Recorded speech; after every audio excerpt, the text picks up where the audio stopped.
everyone, welcome back to our channel. If you are new to our channel, we are the Disney Twins UK. My name's Katie. I'm Hayley. And we basically love everything Disney, going to Disney parks, and we really enjoy vlogging our experiences whenever we do go to a Disney park. So Disney World, Disneyland California, Disneyland Paris, and we love making these little information videos for if you guys are planning a trip to any of those parks, or you know, doing any research or prep before you head over there. We'd like to give you a little bit of our experiences to help you get the most out of yours. So this video today is a little bit about how we go about booking our trips to Disneyland Paris. We have done it several different ways in the past. Yeah. We've done most of the ways of booking it, getting there. So yeah, we'll share our experience. Hopefully you will find it useful for if you want to book a trip to Disneyland Paris yourselves. And I think we'll start with the most asked question, which is, do we book a package or do we book everything separately? Usually we like to go separate. We do it with Disney World, we did it for Disneyland California, and we also do it for Disneyland Paris as well. So I know there are lots of people out there who love just going into a travel agent or calling one up or doing it online and just getting somebody else to just book everything for them, which is really useful if you don't want to do any of the research or the planning yourself, but it can be quite expensive that way. We would say definitely compare prices, because it is, from our experience, usually a lot cheaper to book everything individually and do it all yourself. But if you're not confident doing that, there are some amazing ways of booking packages. One of those being direct on the Walt Disney Holidays website. So we've done that. We've used that website before. They do give you the option of booking your hotel with park tickets and with adding on your sort of transport, so your either Eurostar or flight, and for booking your transfers as well. We've never booked our flights through them. We've always done our travel separately, but we know a lot of people find it useful just to get Disney to just take care of everything. So there is that service there if you wanted to do that. If you are booking your hotel, your on-site Disney hotel through that website, those prices are going to come up to be including your park tickets. So depending on how many nights you're staying there, you will get that same amount of day tickets included in the price of your hotel. That's regardless of whether you're adding on your transport options as well. We've done it that way before and it's worked out really well, and it's sort of kind of all taken care of. If you stay in a Disney hotel, you are given what's called a magic pass. So if you've been to Disney World before, you know you get your little wristband. This is on a pass, unfortunately. We'd love them to get magic bands at Disneyland Paris. It just hasn't happened yet. So what they do is they give you a little key card. It is access for your hotel room, your park passes, and also I believe now you can actually charge back to your room. So if you didn't want to take money out with you or credit cards out with you, you can actually use that pass to charge back to your room. Like I said, we haven't done that before, so we can't share our experience of it, but there will be people out there who've done that who might be able to tell you a little bit more about that. So yeah, a really good option to book a package through Walt Disney Holidays. It's called the Walt Disney Travel Company. If you're on it's disneyholidays.co.uk, and I know that lots of people ask, is this website okay, because it's not disneylandparis.com or whatever. You can book on the Disneyland Paris one, but disneyholidays.co.uk is the official Disney website as well, and I think some people don't actually know that, but it's just giving people the option to do Disney World and Disneyland on the disneyholidays.co.uk site, even though there is a separate Disneyland Paris one that's also official, so it kind of does get a little bit confusing, but there are some really good offers if you do want to book a package. Sometimes they add on free dining if you book a whole package. Sometimes there's a percentage off. So and we have found that you kind of Disney look after their own customers, so if you were looking for a good price, then you know, kind of start there and then compare,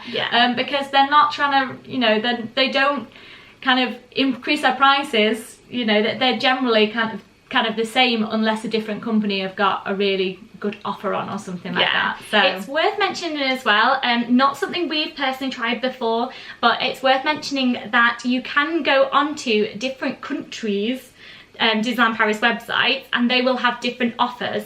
So if you want to start translating different countries' Disneyland Paris websites into English and seeing if they've got a better offer on, I've heard the German Disneyland Paris website have good deals, but yeah, we've not actually done that ourselves before. So it is worth thinking about. There are different offers depending on where you live as well, so that might be something you want to take advantage of. Like I said, we've never done it, but we have used the official Disneyland website to book in the past, haven't we?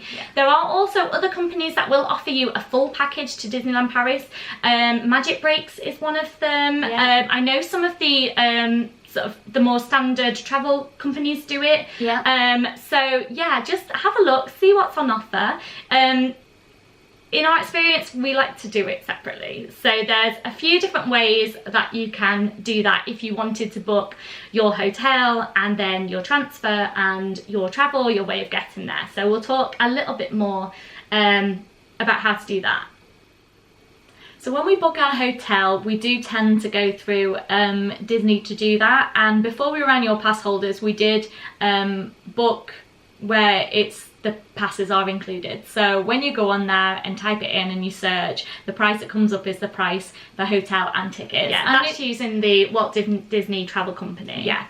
So we like to do that. It's different now that we're annual pass holders. We actually do have to ring the annual pass holder kind of hotline, but it goes straight through to Disney, and then they'll book us a room only as well. So there are ways of doing it if you want your tickets included or not included.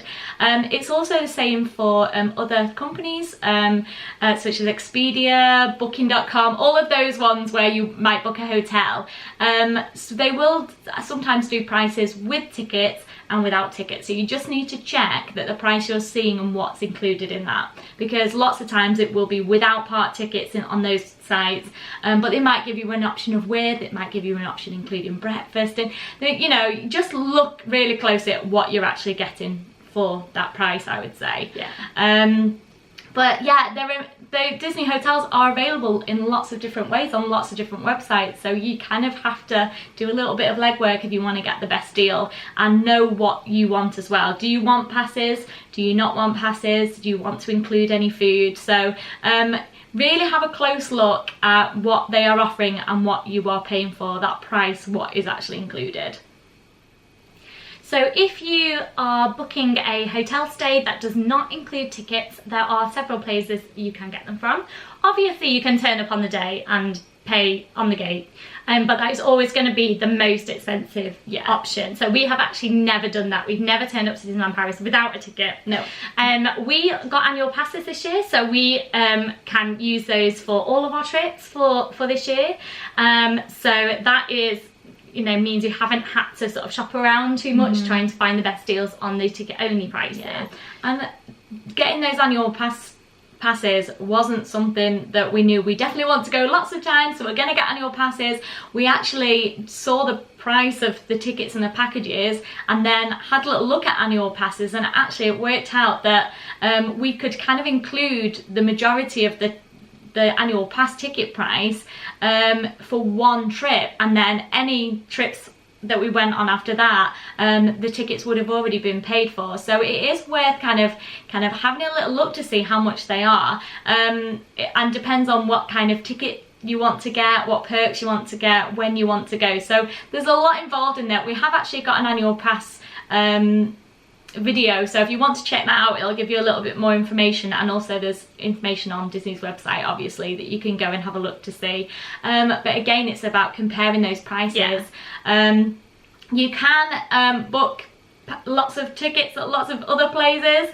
You know, we're not sponsored or anything by anybody, but you know, we've used Traction Tickets Direct before. It's companies like that that just kind of sell tickets, or they might sell hotels as well. And Disney Store, you can get them direct with Disney as well. You can get different options, so you can get park hopper, which means that you can switch between the 2 parks if you want to. You can just get single park tickets, you can get 1-day tickets, 2-day tickets, 3-day tickets, 4-day tickets. So just make sure that you shop around, find out exactly what you want first, and then compare prices from as many different places as you can. There's lots of information in the Facebook groups that offer advice on Disneyland Paris that will help you out if you're thinking, oh, I'm not sure if this website is, you know, is okay to buy my tickets from. So, you know, do ask the question. If you think it looks too good to be true, it possibly is. But you should be able to get a really good deal on getting your tickets in advance. So definitely try and get them before you get there. Now, there are a few different ways to travel to get to Disneyland Paris. We usually fly over, and that's because we live in the northwest of England. It's, you know, if we wanted to drive or get the Eurostar, it would take us probably about 4.5 hours to drive to a place where we could do that. So and you know, that can get expensive and it can take a long time, so we find the best thing for us is to fly, but there are lots of different options.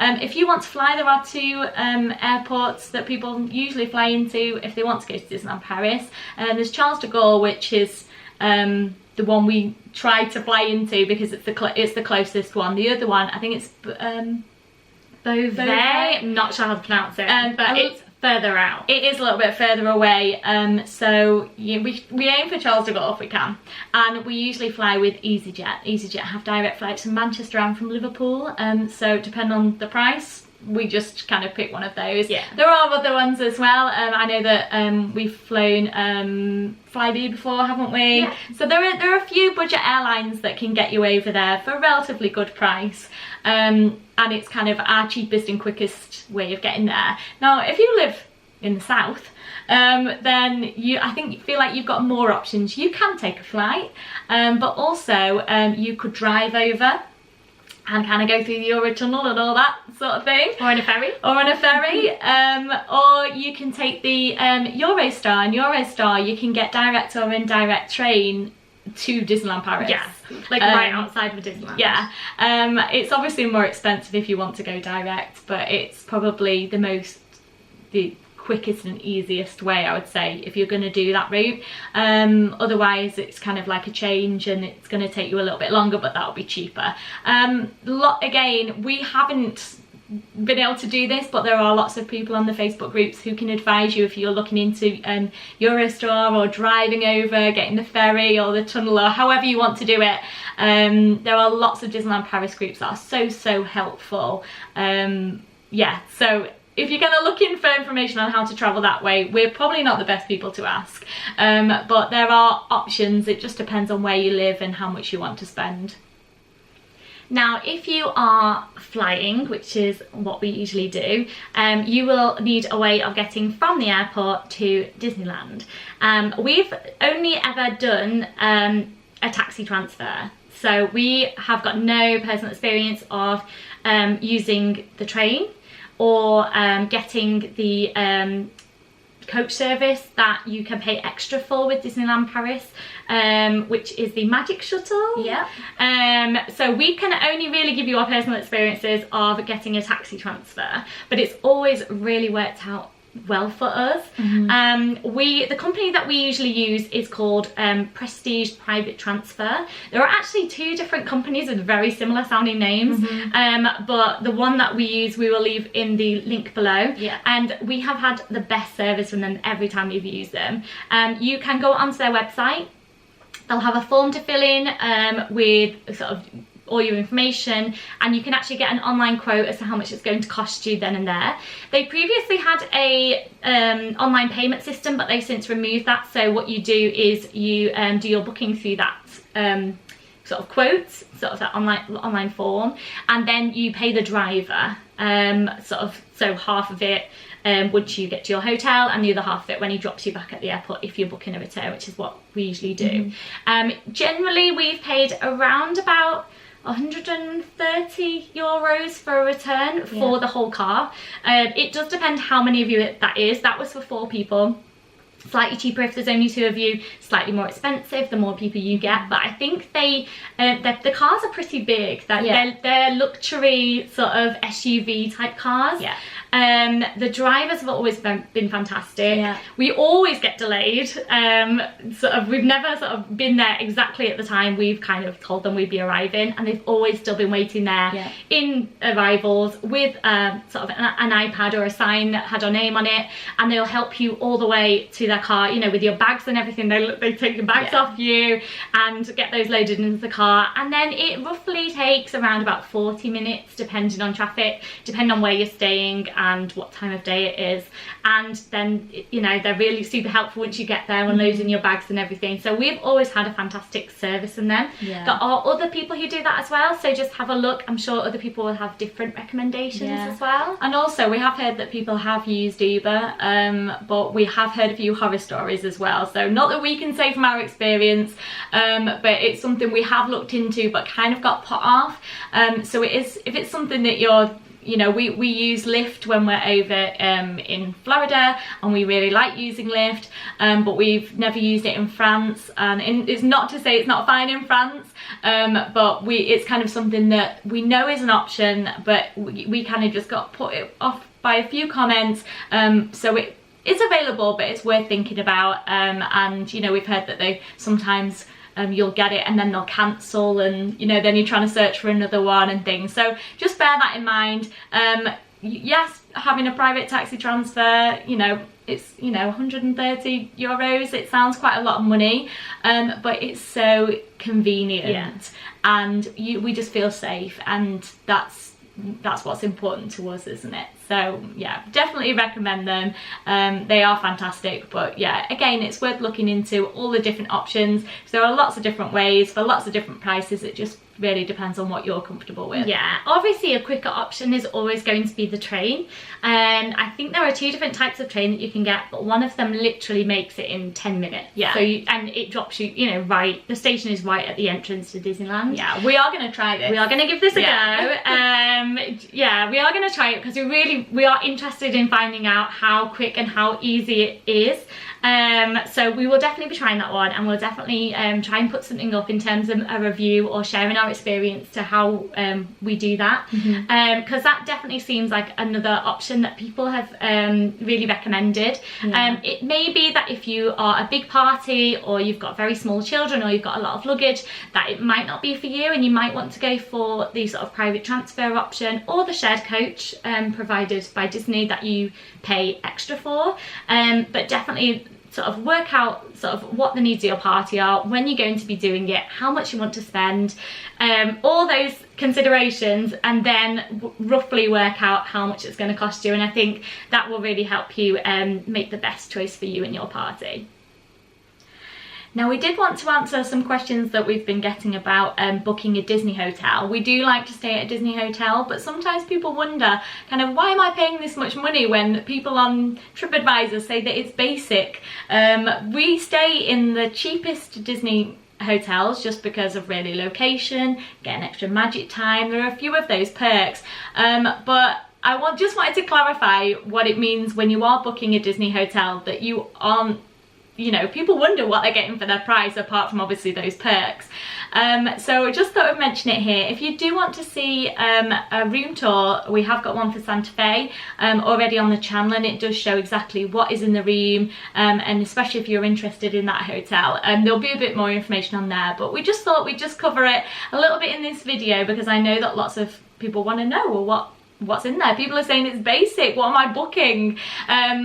But I would not call it a basic hotel. The Santa Fe and the Cheyenne are the cheapest, and you know, they are comfortable, quality rooms. Yeah, they're just missing a few of those touches that maybe a Premier Inn or a Travelodge would have, things that we've come to expect from a hotel no matter how much we're paying for them. So I kind of just wanted to clarify this. The main difference really is the lack of tea and coffee making facilities. Yeah. You don't get a kettle or a fridge or any mugs or anything like that in the Cheyenne or the Santa Fe, and but you can ask for a kettle. Yeah. It doesn't cost you anything, you don't have to hire it. We've never been charged. No. You just ask for it when you check in, and either someone will bring it to your room or they'll hand it over and you can just take it yourselves. They used to do like a little package where they'd give you like tea and coffee and cups and things like that you could book as an extra. I'm not sure if they still do that or not, but sure. you know, that would have been, you know, handy. But we just take our own coffee and some takeaway cups, and it really isn't that big a deal. We've not needed a fridge, but if you do need a fridge for medication or anything like that, I'm sure they can accommodate you. You just have to inquire and ask Disney, because they can't obviously put the information, they just put general information on the website and things, but they are more than happy if you've got a special request or if you've got certain needs that you need taken care of, then it really is important that you speak to Disney about those things. This is just like kind of blanket general advice. But yeah, I think that's the main difference really. There are towels in the room, they are quite small. So if you do like a big bath sheet, then you might want to take your own, but they do the job. It's a towel and you can get dry. It's fine. And there are some toiletries in the room as well. There is a body wash and then small shampoo and conditioner. So there are a few bits in the room, and I think that's really what people mean when they say that it is basic. And also people are probably looking at the price, but don't forget that the price that you're paying also includes a great location, extra magic time, things like that. So you know, we've always been super comfortable in any of the rooms that we've stayed in, no matter how much we've paid for them. So we just wanted to kind of clear that out, what people mean about booking one of the Disney hotels, if people are kind of calling it basic. I think that's what it is. Yeah, and that's for the Cheyenne and the Santa Fe, which are the lower end price wise. Obviously, if you're going to pay a little bit more and stay in Sequoia Lodge or Newport Bay or the New Marvel Hotel or Disneyland Hotel, then obviously you know, you are paying for that little bit of extra luxury. Still in the Sequoia Lodge, as far as I'm aware, or in a lot of the rooms, they're not offering fridges unless you book club level, and in which case you probably are going to get that coffee maker and everything associated with club level as well. But yeah, just from our experience, and we just wanted to sort of clear up the whole basic thing. But yeah, we always book whichever one comes up cheapest, because really we're paying for the location and we're paying for all those Disney perks, and providing we can get a really good deal, then yeah, that's what's important to us. So that's just a little bit of information about potential ways of booking your Disneyland Paris trip. Obviously we've been able to share a little bit more detail about things that we experience and the way that we book Disneyland Paris, but I'm sure other people will be happy to help you with recommendations and more information, etc. If you want to join any of those online Facebook sort of tips groups or anything, or if you've got any other questions for us, you can leave them in the comments below, or keep in touch via Instagram and Facebook, and we'll try and answer as many questions as we can. It's just really about finding what's going to work for you and the people you're travelling with, and we really do hope you find the most convenient way of getting there and really do enjoy your time at Disneyland Paris. Thanks for watching. Have a magical day.